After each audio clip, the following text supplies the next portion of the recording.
This afternoon, I want to share to you some of my experiences in my travel on how God had led me or how He had protected me in my travel, specifically for this This around the afternoon, I world want to share to you some of my experiences in my travel.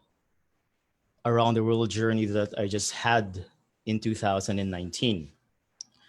So just sit back and relax and just listen to basically stories that I've experienced regarding God's guidance, God's goodness to me while I was on the road during my around the world trip. It's Sabbath afternoon, and usually it's AY program. So I just decided to have this testimony on Facebook since we can't go to church. My journey started in when I had my around the world journey. That started in Manila. So from Manila, I went to Hong Kong, and from Hong Kong, I departed Hong Kong going to Beijing.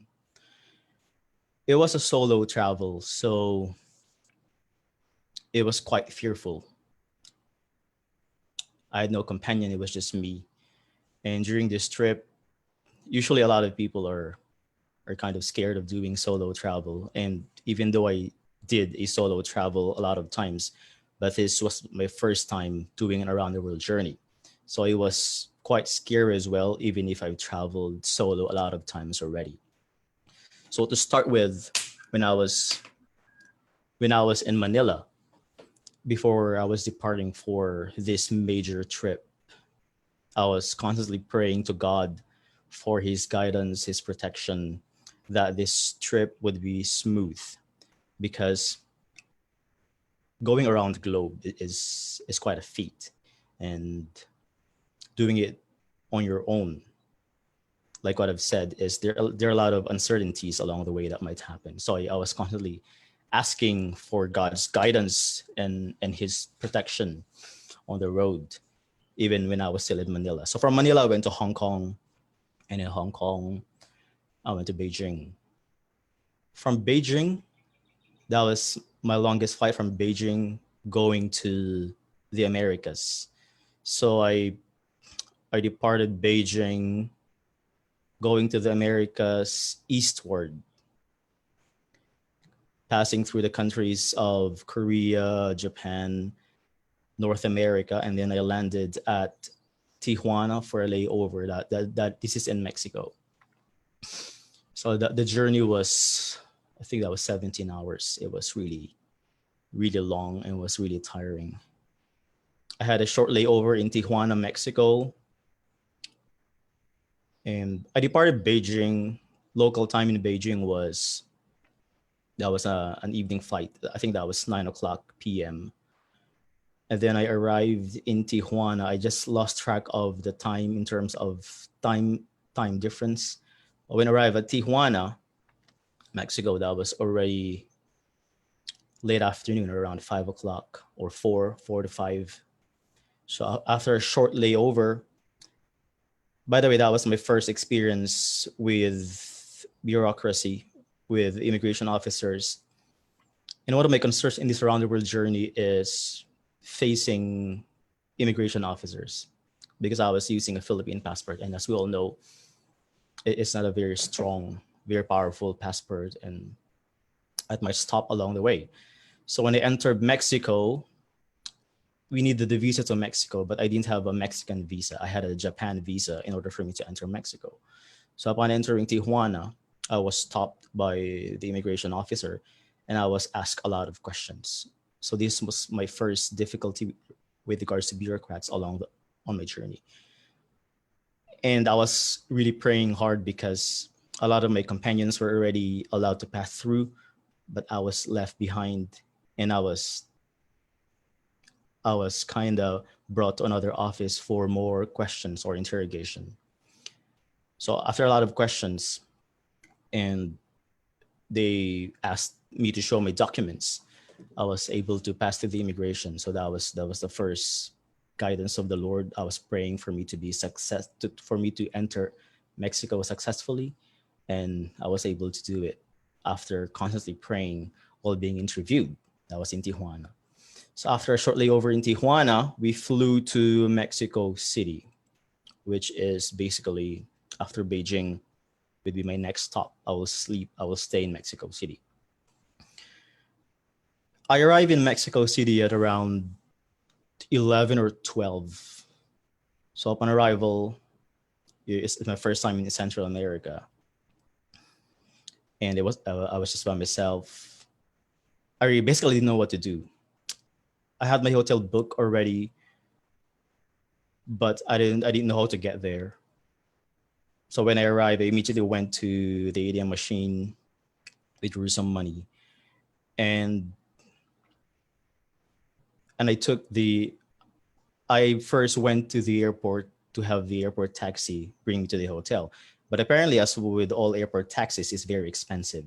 So I just went out and tried to get a cheaper taxi, which is not the official airport taxi. But apparently, what they were asking is even more expensive. So I think these are kind of like scammers at the airport. So I opted to just get the official airport taxi in the at the airport in Mexico, because for me it's safer and it's already around almost 1 a.m.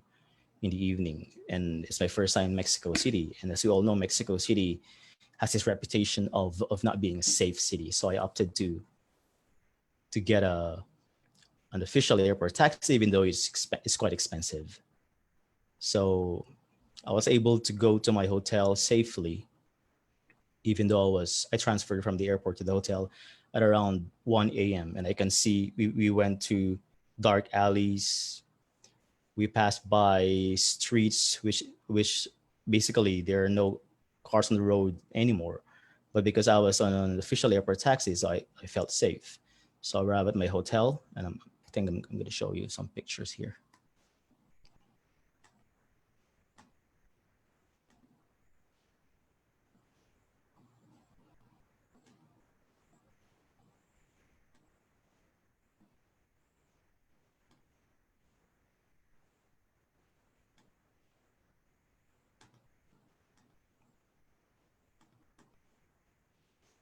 Yeah, so this was my first hotel in Mexico City, and as you can imagine, after flying for 17 hours, this was really a respite for me, and I'm thankful for the Lord for guiding me all the way from Beijing, Tijuana, and then safely to my room after 17 hours. So after taking a shower, I just collapsed in my room here in Mexico City. And the next day, I I I decided to tour the city.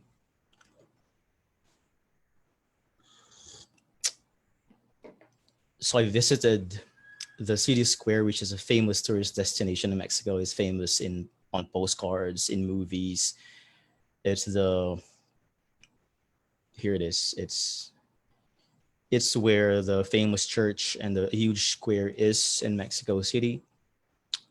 But along the way, apparently, from my airport to the city center, I took an Uber. And along the way, there was a traffic jam, and the driver told me, "Oh, there is a demonstration going on. That's why there's traffic." And I was like, "Oh no," because when I was in Hong Kong before this trip, there were lots of demonstration, and that is kind of a threat to your safety as well. So I experienced demonstrations in Hong Kong, people yelling on the street, and I was really very cautious because of that. And here I'm in Mexico City. There's another demonstration going on, and there was a traffic jam. So I told myself, what's happening here? In Hong Kong, there was a demonstration. Now in Mexico City, it's like these protests rally are following me. But anyway, so after a period of time, which should only take a few minutes, it took quite almost an hour to get here, but I was still able to get here despite of the demonstration. So I was able to enjoy the city square, the church, and the historical sites. And then after this, while I was having my lunch in front of my hotel, you can see here, I took a picture of some of the demonstrations going on.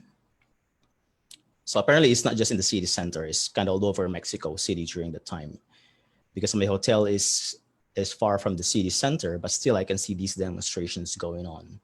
And this shot was taken while I was eating at one of the restaurants in front of my hotel. You can see here these colorful buildings, typical Mexican feel. And so there was a demonstration. So I just spent like 2 days in Mexico City.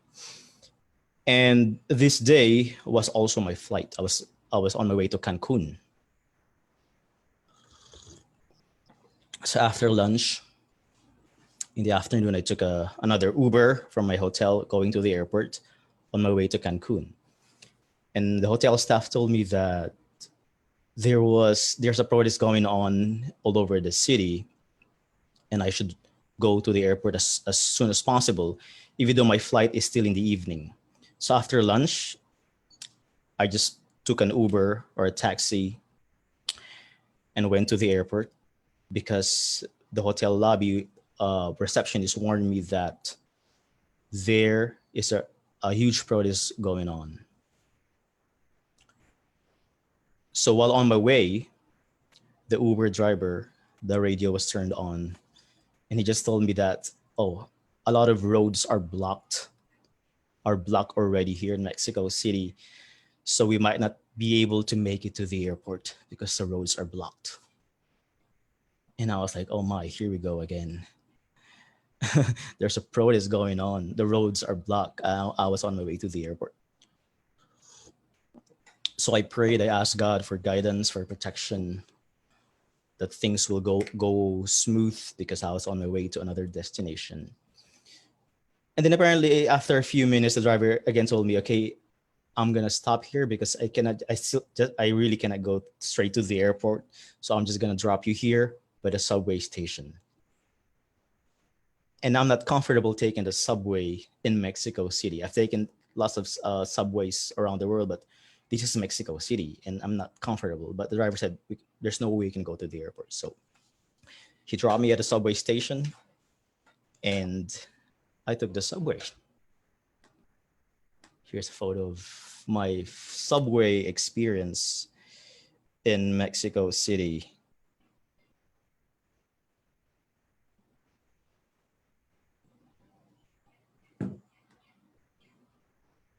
Yeah, here it is. So here's a picture of the subway, and I even saw one guy sniffing glue in the subway, on the subway.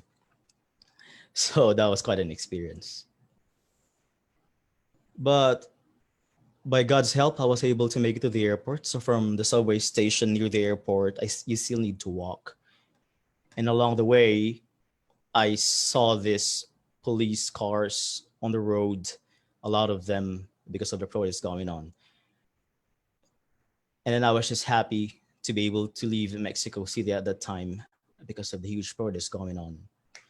So I thank God that I was able to make it safe to the airport on my way to another city in Mexico, which is Cancun.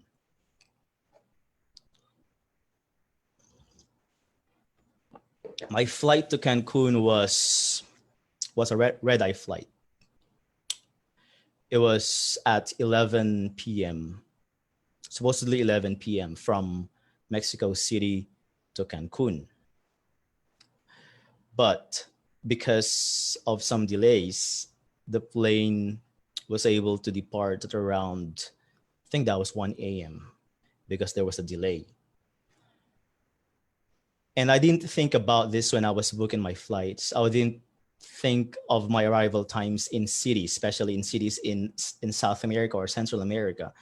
Because as much as possible, you want to arrive in a city where there's still daylight, it's still daytime for safety reasons. But because I didn't really thought about these things before, I just booked those cheapest flights. So my arrival at Mexico City was 12 midnight, right? And now I'm gonna arrive in Cancun again, city that I've never been to, at around what 2 a.m. because the plane departed around 1 a.m. because of the delay. So I was again quite scared. I was by myself and I was about to arrive at a city in Mexico all by myself at 1 a.m. And I didn't, no one's going to pick me up at the airport. So I was praying even on the plane. It was a small plane. And upon arrival at the airport, it was around, I think that was already 2. Yeah, because of time difference. I think Cancun is ahead of about an hour from Mexico City. So I arrived at around 2 a.m. in Cancun all by myself. No one's going to pick me up. So I went straight again to the airport, official airport taxi for safety. I know it's going to be expensive, but because I was by myself and it's already 2 a.m., I just went straight to the official airport taxi. But apparently it was so expensive. It's like ridiculously expensive. So I said, no, I'm not going to take this. So I went out of the airport, kind of haggled for vehicles that can take me to my hotel that I was already able to book.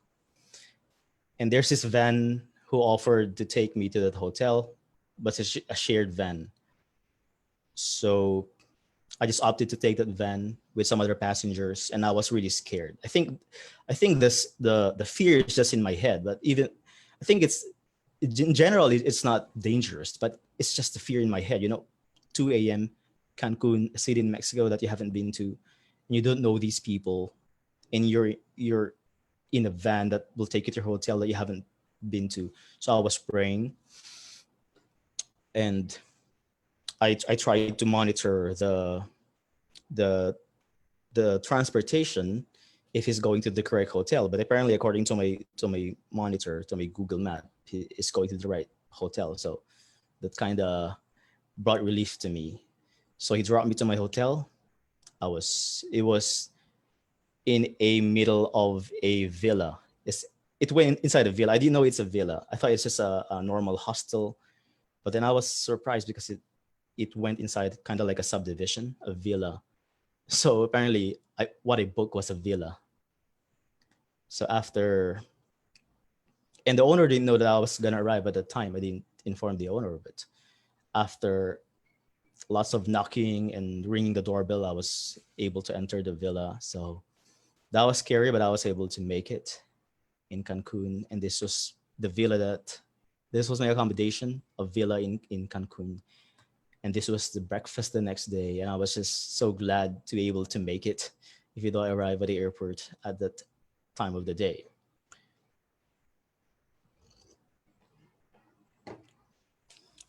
So from Cancun, I I was on my way to Piste. Piste is the town where Chichen Itza is, and that is actually the main reason why I went to Mexico City to visit. Chichen Itza is one of the seven wonders of the world. And from Cancun, the duration is, I think, 4 hours, 4 hours by bus. So I took a bus from Cancun, and apparently my cash that I withdrew from Mexico City ran out already. I didn't have enough cash with me. It's just enough to pay for my bus fare from Cancun to Piste, Mexico. So I tried to withdraw the ATM machine in Cancun bus station before departing for Piste because I was thinking maybe there's no ATM machine in Piste, then I'm gonna be in big trouble. I didn't have enough cash with me. The cash was just enough for me to pay for my bus fare from Cancun to Piste. But when I got to the bus station in Cancun, the ATM machine there does not support my card. I was using a Chinese card, my ATM card from China, which is Union Pay. And Union Pay it's not a lot compared to MasterCard or Visa in terms of availability on ATM machines. So apparently that bus station, the ATMs there does not support Union Pay. So in other words, I wasn't able to get some cash before going to Piste. But I still have some cash with me to pay for my bus fare. But I was thinking once I get to Piste, I'm gonna withdraw cash there in order for me so I can have cash to spend. in Piste to visit Chichen Itza.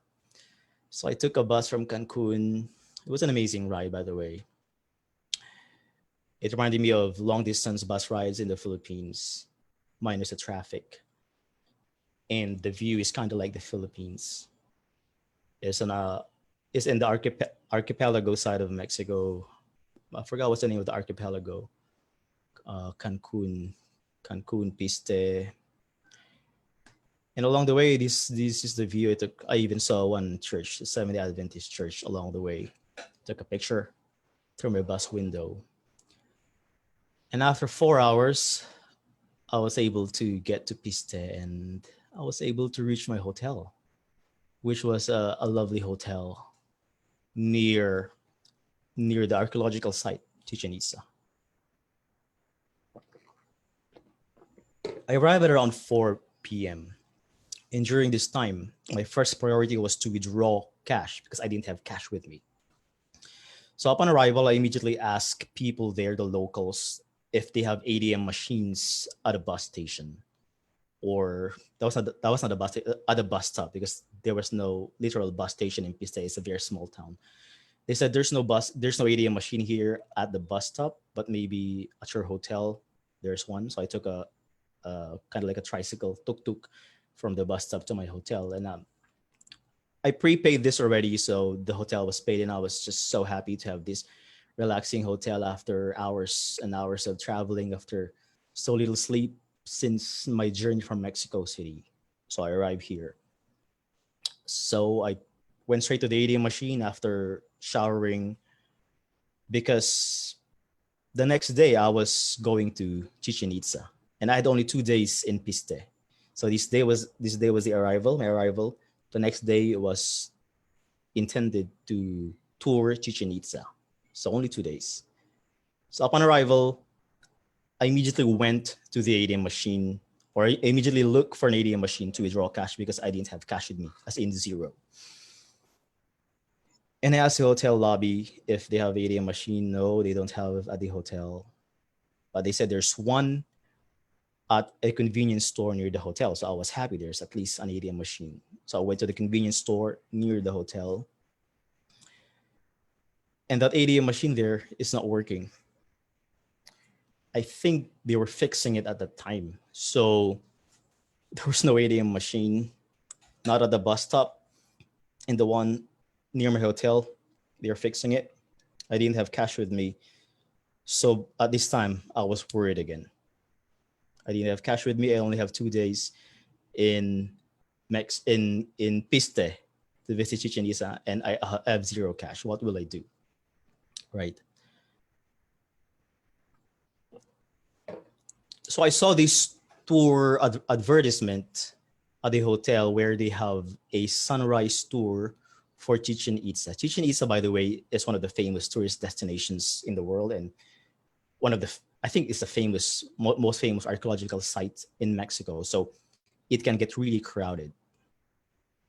So when I saw this sunrise tour that they're offering, I really wanted to take it because you'll be there at around 5 a.m. before the actual site even opens to the public. So it's going to be you or and some people, probably just 20 maximum.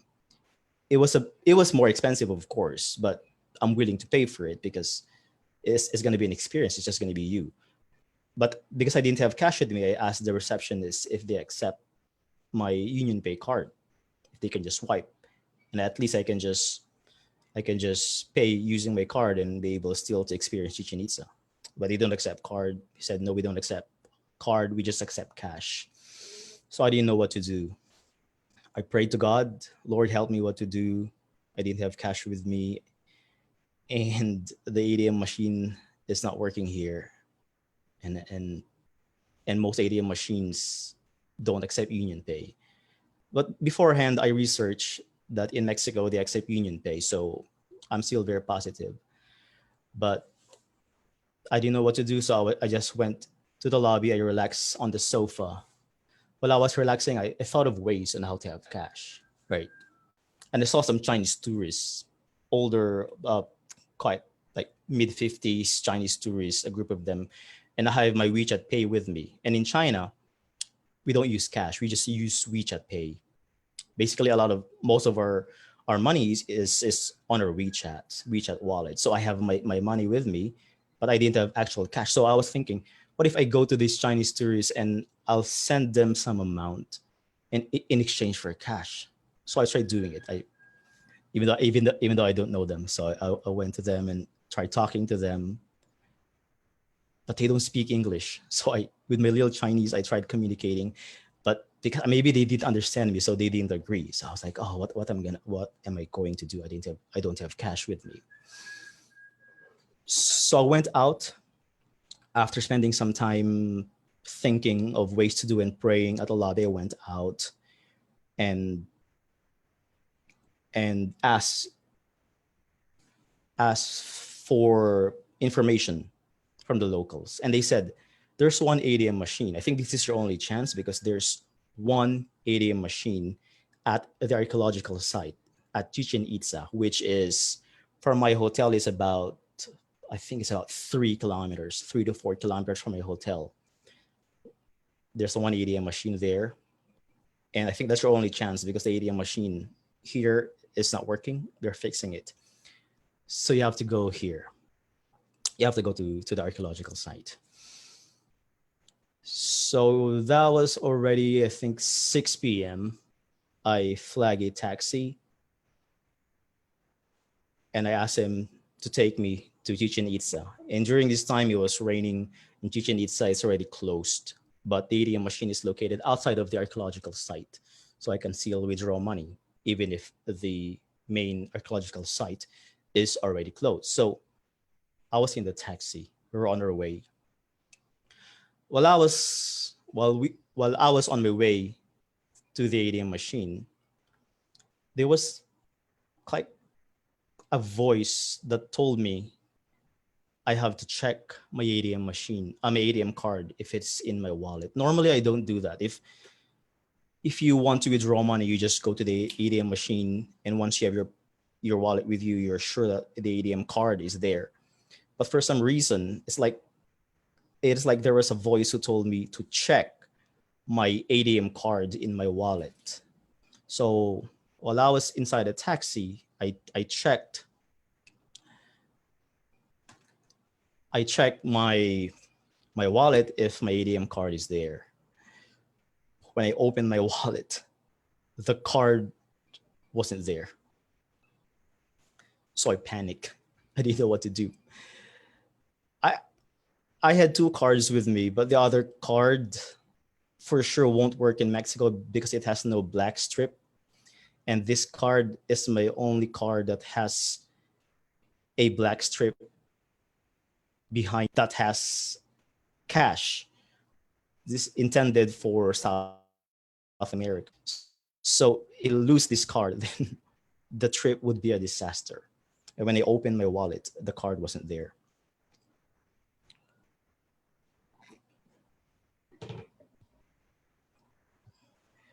Oh, I just checked the messages. Valen,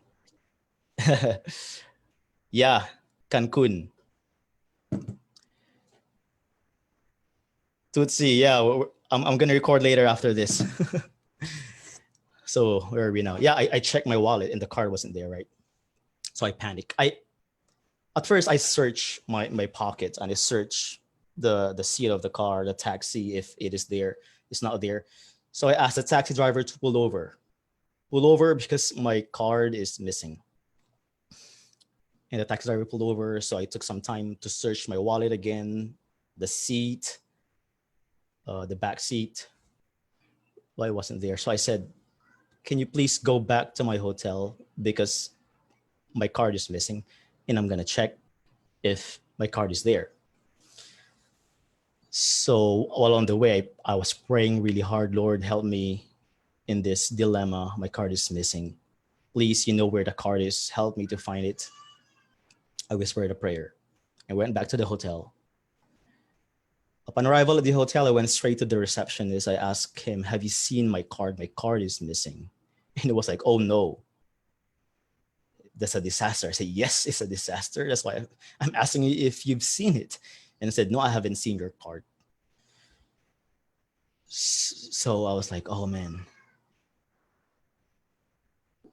what's I'm going to do? What will I do now? And then I went to the sofa where I was sitting. And by the way, the time that have passed from when I was sitting on this sofa to my trip to the archaeological site, I think it was about 45 minutes have passed. So a long time have passed since when I was at the lobby to when I discovered that my card was missing. So the chance for me to really be able to still see my card at the lobby is very slim because 45 minutes have passed. Maybe even Evo was there. Maybe some person have already found it and took it away or something. So 45 minutes have passed. But when I went to the spot where I was sitting, lo and behold, I saw my card on the floor, even though 45 minutes have passed already. So I whispered a prayer of thanks to the Lord for guiding me and for taking care of my card that I dropped on the hotel lobby. If you think about it, it was a hotel lobby. A lot of people are there passing by, booking rooms, checking in, but the card was still there. And it was my only card that I can use in Central and South America. So I thank God. I whispered a prayer of thanks to the Lord that He was that He guided me in this particular problem that I had in my journey.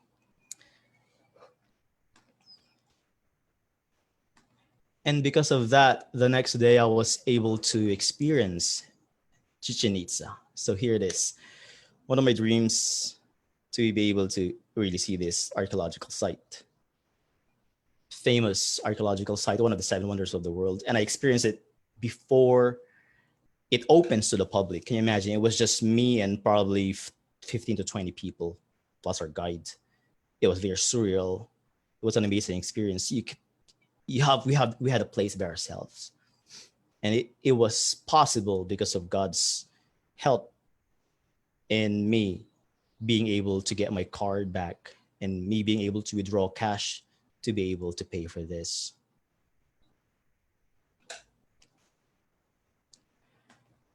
I forgot to show you this. This was on my way, along the way, during my bus ride from Cancun to Piste.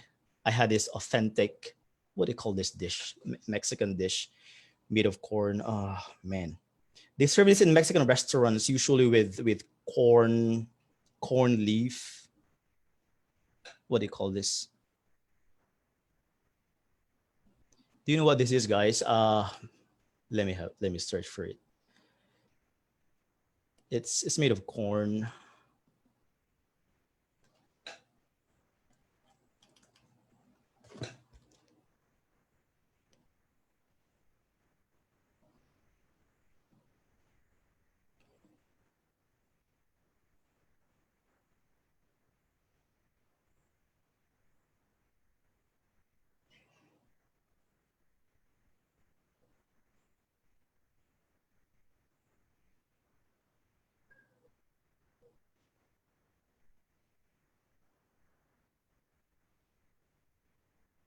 Ah, yeah, there you go. Tamales. Yeah, it's called tamales. So I just had my most delicious tamales along the road. It's very cheap. It's almost free. That's how cheap it is. And I experienced it on the way to my bus ride during one of the stopovers of the bus on the way to Cancun. I don't think it's very clean, but I just opted to have this tamales, very good, authentic dish. So there you go. I was able to experience this because of God's guidance. I was able to get my card. And then right after this, I was really thankful.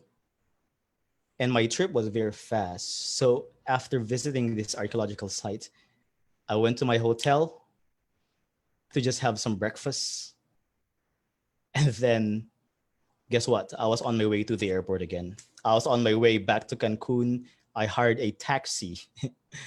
Imagine a 4-hour bus ride because I was catching a flight and the airport is in Cancun, which is 4 hours away from Piste.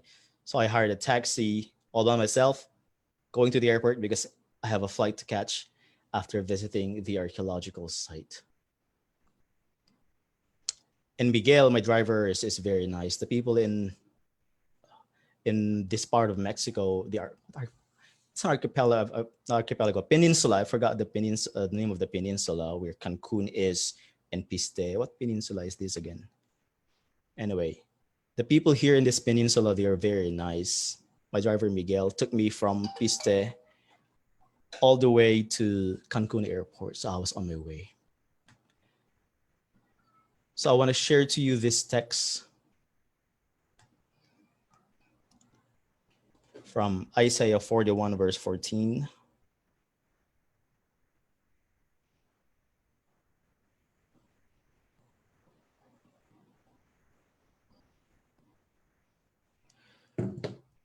In Isaiah 41, verse 14, it says, "Fear not, for I am with you.